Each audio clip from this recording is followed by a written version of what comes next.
galera, tudo bem com vocês? Espero que sim, eu estou bem. Estamos aqui para mais uma videoaula, que no caso será a aula de artes e direcionada para os alunos do 7º ano. E vocês já sabem, né? Assim como nas outras disciplinas, peguem um caderno, peguem um livro, porque nós vamos precisar. Então vamos lá começar a aula, mas antes disso, roda a vinheta. Anote o número.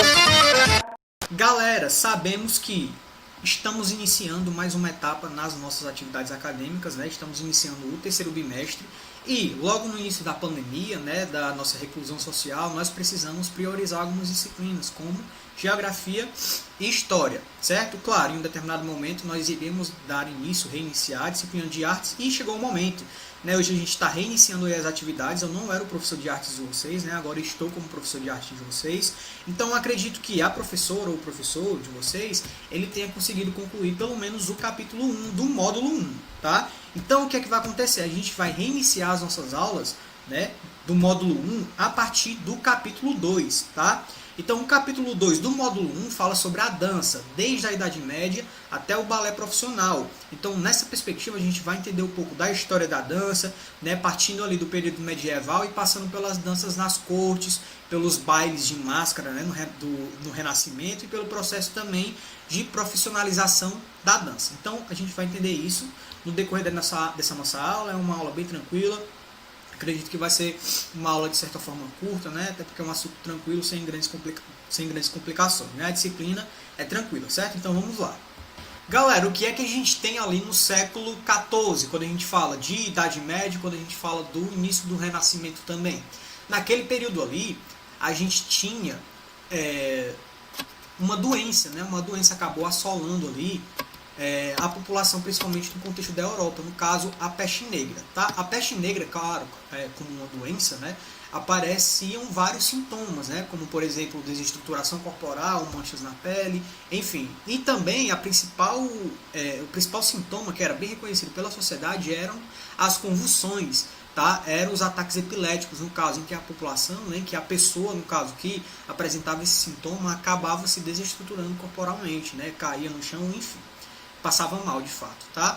Então, o que foi que aconteceu? A população naquele contexto ficou apavorada com isso, né? Com esse contexto aí apocalíptico, né? O mundo vai acabar de fato, será, a partir dessa doença? Então a população estava bem preocupada com isso. O que era que acontecia naquele período ali? O desenvolvimento econômico ele não era tão desenvolvido, né? No contexto da Europa principalmente, e a gente tinha também o problema da economia, o problema relacionado à saúde também, que não era tão bem desenvolvido assim. Então era comum que várias pessoas ao mesmo tempo sentissem esses sintomas, né? Os ataques epiléticos aí, as convulsões. E muitas pessoas que viam essas convulsões aí em grupo, as pessoas passando mal na rua, achavam que aquilo ali era uma dança, né? Confundiam com uma dança. É por isso que foi criada aí a dança macabra medieval, né? Que ficou no imaginário das pessoas aí. Acabaram confundindo uma doença com uma dança, tá? Então essa dinâmica aí foi chamada de dança macabra medieval, certo? Na Idade Média, o morto passou a ser representado em transe, ou seja, pela escultura em formato de esqueleto ou de figura humana, né, em decomposição, sendo devorado por vermes, inclusive, né? Até é estranho falar isso. Então, o medo da morte e a necessidade de lidar com ela resultaram nessas obras que representavam aí o macabro, bem como a transição do corpo terreno, né, em decomposição para o corpo espiritual, que não se deterioriza, né, que não se deteriora, no caso, certo? Então, aí a gente tem alguns exemplos de algumas obras, né, daquele período ali. Aí na tela de vocês já está aparecendo um exemplo das danças, né, lá nas cortes europeias, lá no final da Idade Média.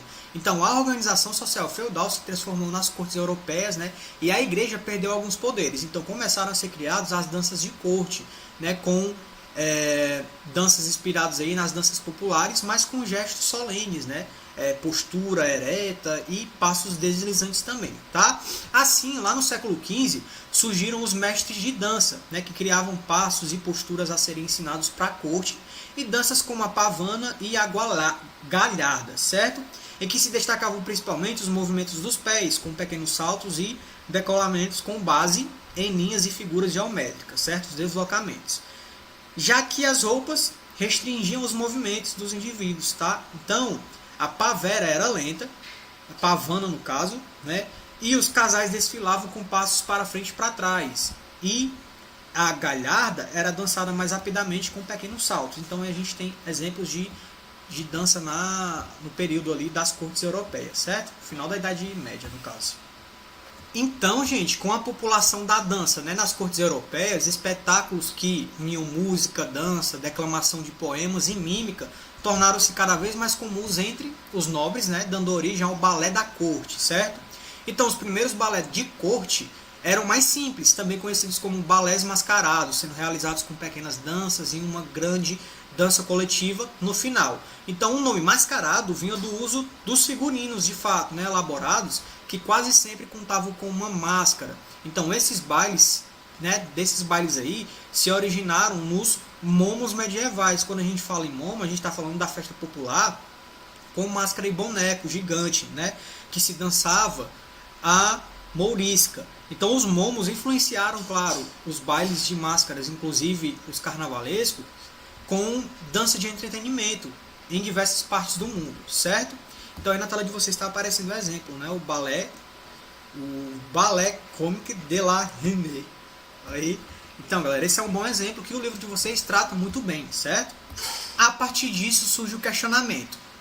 A partir de que momento a dança ela começou a se profissionalizar, tá? Então, a partir disso, eu vou deixar na tela de vocês representações, certo? Então, a profissionalização da dança surgiu ali, né? O balé profissional principalmente surgiu em 1713, quando Luís XIV ele regulamentou a Ópera de Paris, que era uma companhia permanente de dança que era formada por 10 homens e 10 mulheres. Então, apesar de permitir mulheres na dança, as bailarinas apenas acompanhavam os homens, né? E os seus movimentos eram simples devido à roupa longa e pesada. Então, o que foi que aconteceu lá em 1789 somente? Com o balé de repertório, elas conseguiram se movimentar mais em cena, certo? Mais ainda com gestos e personagens relacionados à delicadeza e à fragilidade, tá? Então, o balé do repertório ele foi criado por Jean Georges, né, que eliminou as máscaras, as perucas e a prática de declamação de poemas que eram frequentes nos primeiros anos do balé clássico. Então ele procurou dividir o espetáculo em cenas e atos e contando histórias de pessoas comuns principalmente. E também ele criou algumas coreografias com movimentos e dramaticidade, né, com o objetivo principal de contar uma história ao público por meio da dança, tá? Então o balé de repertório atingiu o seu auge com a criação do balé romântico lá no século XIX, com uma importante obra, La Sylphine, certo? Apresentada pela primeira vez lá em 1832 com a bailarina protagonista, né? Mary Taglioni, que inovou usando uma longa saia de tule, né? Uma roupa aí, e sapatilhas de ponta, que se tornaram grandes símbolos do balé até hoje, inclusive, né? Então, ao longo do tempo, os figurinos eles foram também sendo alterados para permitir uma melhor movimentação em cena. Então aí tem exemplos para vocês, tá? Por hoje é isso, galera. A gente encerra nossa aula por aqui. Eu espero que vocês tenham entendido. Vocês já sabem, né? Caso não tenham entendido, entre em contato comigo pelas redes sociais. E a gente tem um Google Meet onde a gente pode tirar essas dúvidas também, certo? Então é isso. Até a próxima aula. Continue estudando e um forte abraço. Valeu!